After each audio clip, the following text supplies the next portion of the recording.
Bir gün biri də etdi ki, kim deyə bəyəmi, meyxana deyəndir də, rədd elə onu. Mən bunu qulağımla eşitdim.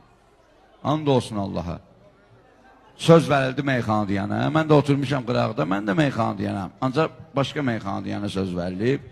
Dedə də kim deyə o meyxana deyən də rədd elə onu. Mən söz tutdu, durdum ayağa.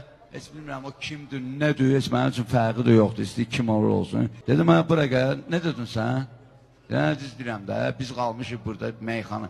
Dedim, iki kəlmə deyə bilərsən? Hə? Nöşbə gəlmirsən meyxana deyəni? Gör Allah dedim, verib sənə. Eşşəkin biri dedim, eşşək. Dur dedim, özüm buradan da yubanma yine. Bir neçə il yatmışam, bir neçə ildə gedim yatım. Davay dedim, bayra yubanma yine, əzləfin bir əzləf. Sən gör necə eşşək adamsan ki, deyirsən ki, meyxana deyən nədir? Hər kim ki, bəgənmir meyxana deyənləri ya, hələ özü bəgənilməyən oğlandır.